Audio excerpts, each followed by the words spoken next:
അപ്പോൾ ഈ കല്യാണമൊക്കെ സ്വർഗത്തിൽ വെച്ചിട്ടാണ് തീരുമാനിക്കപ്പെടുന്നത് എല്ലാവരും കേട്ടിട്ടുണ്ടായിരിക്കും. സ്വർഗത്തിൽ വെച്ച് കല്യാണം കഴിക്കുന്ന ഒരു ഫീൽ ഉണ്ടാണെങ്കിൽ നിങ്ങൾ ഈ ബേസിലിനെ ഒന്ന് പരിചയപ്പെട്ടാൽ മതി.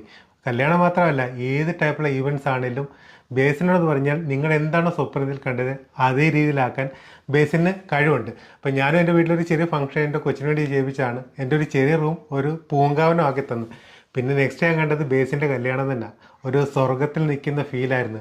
അപ്പോൾ ബേസ് ഏത് ടൈപ്പിലുള്ള ഈവൻറ്റ്സ് ഒക്കെയാണ് മെയിനായിട്ട് ചെയ്യുന്നത്? നമ്മൾ നോർമലി നമ്മൾ ഫോക്കസ് ചെയ്യണ വെഡിങ് കാര്യങ്ങളാണ്. എൻഗേജ്മെന്റ് ചെയ്യുന്നുണ്ട്, baptism, corporate events, birthday parties, destination wedding.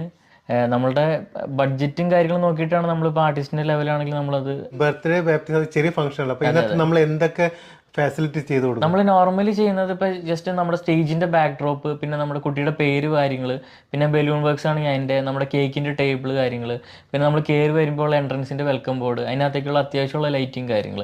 വെഡിങ്ങിന്റെ ഒക്കെ നമുക്ക് പറയുന്ന പോലെ വെഡിങ്ങിലേക്ക് വരുമ്പോൾ നമുക്കിപ്പോൾ ഒരു നോർമൽ ഒരു ഓഡിറ്റോറിയത്തിന്റെ ഒക്കെ അകത്താണെങ്കിൽ നമുക്ക് ഒരു 50,000 to 60,000 മുതൽ അത്യാവശ്യം ഒരു ആവറേജ് കാര്യങ്ങൾ എല്ലാ കാര്യങ്ങളും ഉണ്ടാവും. നമുക്ക് അതിനകത്ത് ഇപ്പോൾ സ്റ്റേജിന്റെ ഡെക്കോർ ഉണ്ടാവും, നമ്മുടെ പാത്വേയുടെ ഡെക്കോർ ഉണ്ടാവും, നമ്മളുടെ എൻട്രൻസിന്റെ ഡെക്കോർ, അത്യാവശ്യം ഒരു നോർമൽ സൗണ്ട് സിസ്റ്റം, പിന്നെ അതിനകത്തേക്കുള്ള അത്യാവശ്യം ലൈറ്റിംഗ് കാര്യങ്ങൾ. ഇത്രയാണ് നമുക്ക് ബേസിക് ആയിട്ട് ഒരു നോർമൽ ഓഡിറ്റോറിയത്തിലേക്ക് വേണ്ടത്. പിന്നെ പ്രീമിയം ലെവലിലേക്ക് വരുമ്പോൾ നമുക്ക് ഈ പറഞ്ഞ പോലെ ഒരു 2 lakhs 3 lakhs വരും.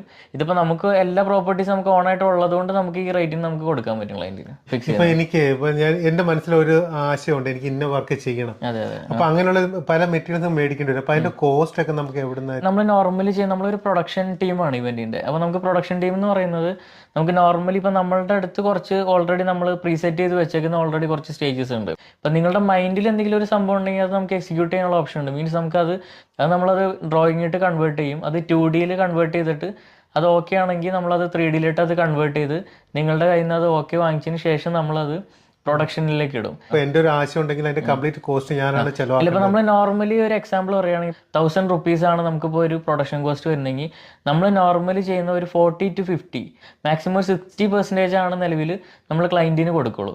ഇനി ഈ ഈവന്റ്സ് നമുക്കിപ്പോ ഈ കൊച്ചിയിൽ മാത്രമേ ചെയ്യാൻ സാധിക്കത്തുള്ളൂ അതോ? ഇപ്പൊ നമ്മൾ നിലവിൽ പത്തനംതിട്ട, കോഴിക്കോട്, തൃശ്ശൂർ, പാലക്കാട്, നോർമലി ഇങ്ങനെയുള്ളിടത്തൊക്കെ നമ്മൾ സ്ഥിരം വർക്ക് ഇപ്പൊ നമ്മൾ നോർമലി ചെയ്തുകൊണ്ടിരിക്കുന്നുണ്ട്.